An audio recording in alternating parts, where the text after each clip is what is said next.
Welcome back. You must be tired. Come on in. Thanks. When my husband and I arrived at my in-laws' house, my mother-in-law greeted us with a smile.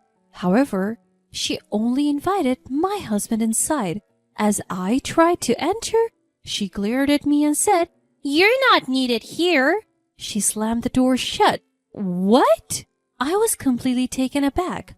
I gently opened the door, only to find my mother-in-law glaring at me with fury. "I heard about it. Your parents are in debt, aren't they? We don't need a wife like that." With that, she slammed the door again. I stood there, bags in hand, stunned.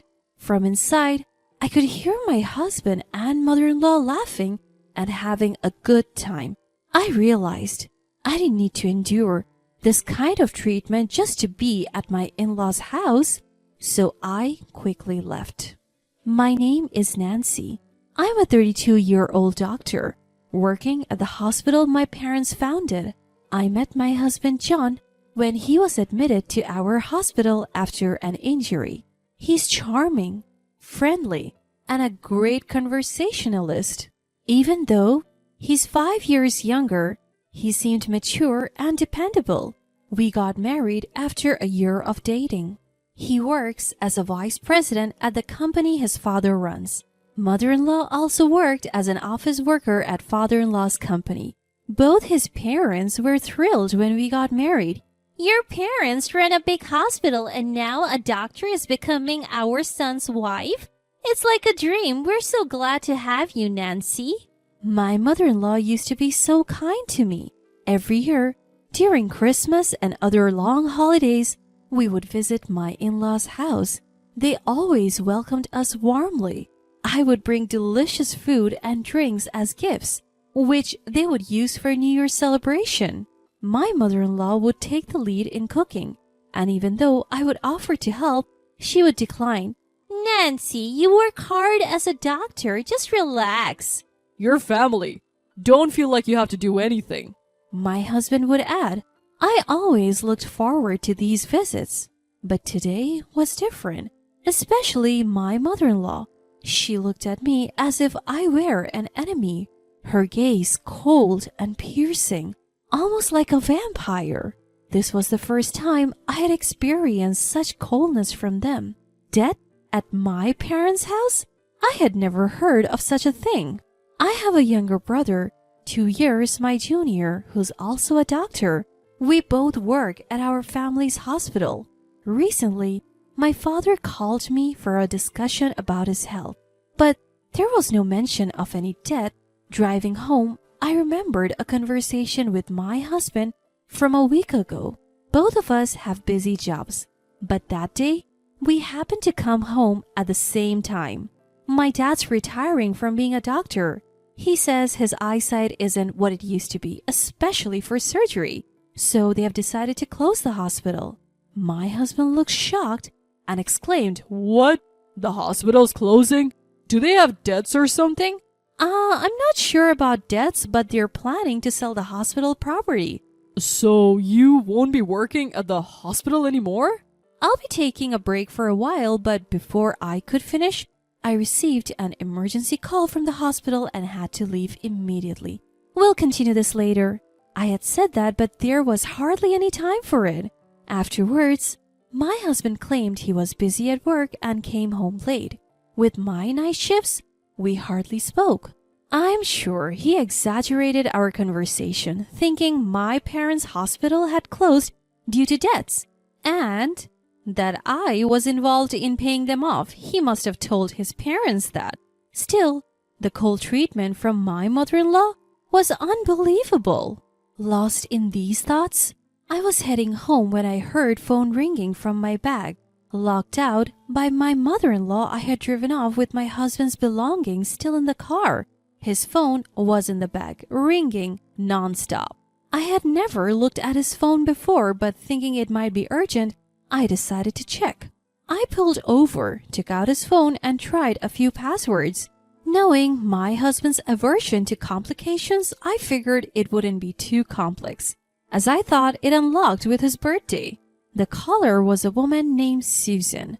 a name I hadn't heard before. Checking the history, there were numerous exchanges with Susan. The messages were shocking. I want to see you soon. I wish I could be with Susan forever. I'll be with my wife during the New Year holidays. I'll miss you. Once I get the money, I plan to leave her. Really? That makes me happy. I love Susan the most.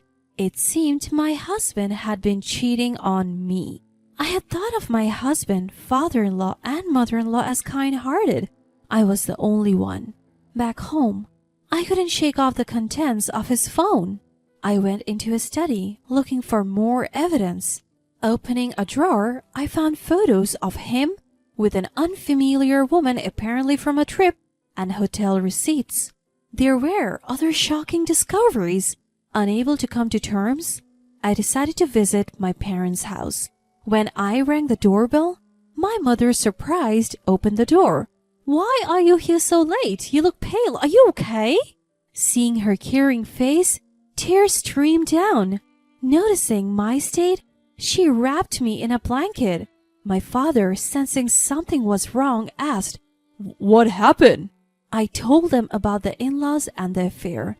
My mother was shocked and my father was furious. It's so terrible. Ungrateful people. Turns out, my husband's family business wasn't doing well. They often approached my father for financial help, which he provided, thinking of me. Maybe you should play along for a while and see their true colors. My father suggested. It seemed intriguing at the time. The next day, I returned to my in-laws' house and shouted at the entrance, I'm sorry for being an immature wife. Please let me in. I brought various gourmet ingredients and fine wine as gifts, finally gaining entry into the house. My mother-in-law, seeing the luxurious gifts, marked greedily. Behind her, my father-in-law and husband gave me cold stares. We only treated you well because we thought you were the daughter of a prestigious hospital. Now that we know your family's hospital is drowning in debt, you'll work hard as a wife. I understand. From then on, the harassment towards me was relentless. Come on, start cooking. She kicked me towards the kitchen. Using the ingredients I brought, I prepared dishes and served them. My father-in-law, mother-in-law, and husband eagerly began eating. Hey, we're out of wine. Bring the next bottle. You're so inattentive. Is this all you cooked? You might be a smart doctor, but you're a terrible housewife. Despite their complaints, they finished every dish. When they were done and I tried to eat, my mother-in-law slapped my hand, causing my fork to drop. What are you doing sitting? You think you're eating with us? Housekeepers eat leftovers in the kitchen. So I'm a housekeeper now? How dare you talk back with all your family's dead? John, do you feel the same way? I never liked your arrogant attitude, Nancy. I tolerated it because I thought your family was wealthy. Listen to Mom. I'll keep you around as a housekeeper. Hearing my husband's true feelings, I was stunned. I had hoped he was just going along with his parents, but that hope was shattered. He had married me for my family's supposed wealth and had been pretending all along. I realized that my husband's current behavior was his true nature. I ended up eating leftovers in the cold kitchen and was left with a mountain of dishes. Save water and wash with cold. Quite a terrible story. In the freezing winter, washing dishes with icy water was cruel. It was so cold that my whole body trembled. And for sleep, my mother-in-law pointed to a shed with no heating or bed. Where's the bed? What? You think you're getting a bed? There are old towels and cardboard in the shed. Make do. I understood their true nature. Thankfully, I had recorded their abusive words. I had no more business in this house.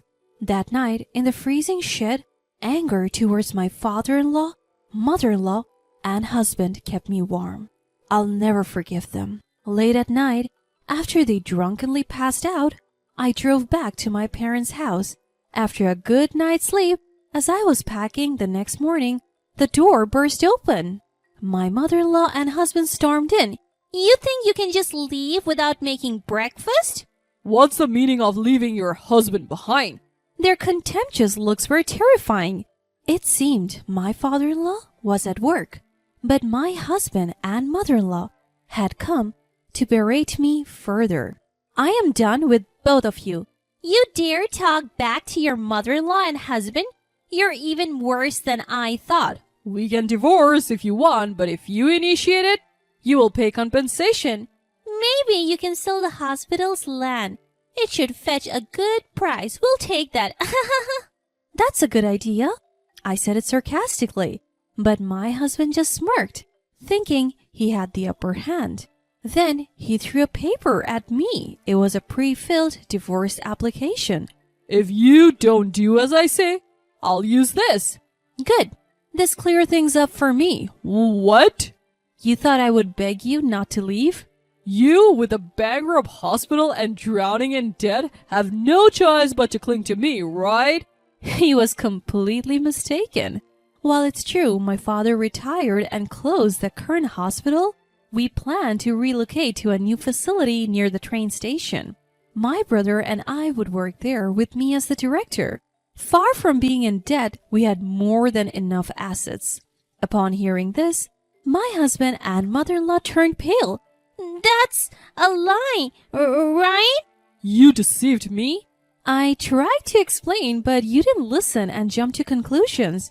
So your family is still wealthy? Then what I did was... My mother-in-law mumbled, panicking. Can we forget everything that happened yesterday and today? We have always been on good terms, right? After all the insults, she now wanted to forget everything? It was laughable. I'm shocked that you have spewed such terrible abuse at me and asked me to forget everything. Remember, I'm just the housekeeper, right? No, that was a misunderstanding. I'm sorry, please let it go. It's too late. I know your true feelings. By the way, my father will be taking back the $100,000 he loaned to your company. What? How did you know about that? We don't have that money. My husband started to panic, realizing the gravity of his mistake. Nancy, I'm sorry. I should have defended you from Mom. I promise to protect you from now on. You mean protect Susan, right? How did you know about Susan? You were cheating while pretending to work late. I have all the evidence. I showed him the photos and email exchanges on my phone. He stared at the evidence, sweating profusely. You will be the one paying compensation. Susan was just a fling. I met her at a bar. I'll break up with her. Please forgive me. He began to apologize, looking pitiful. While apologizing, sweat and drool spilled onto the floor, making him look miserable. That's not all. I showed him a photo of a life insurance policy taken out on me and a detailed pamphlet about car maintenance. There was a marked section about tampering with car brakes. That's... You not only wanted my family's money, but also my life? I have consulted the police, so you can't harm me anymore. My company's in trouble. I need the money. Please help me. Don't joke. We'll communicate through lawyers from now on. I never want to see your face again. What? As he lunged at me, my father and brother emerged from the back room, grabbing his arm and protecting me. My husband, pinned to the ground, cried, while my mother-in-law stood there, stunned.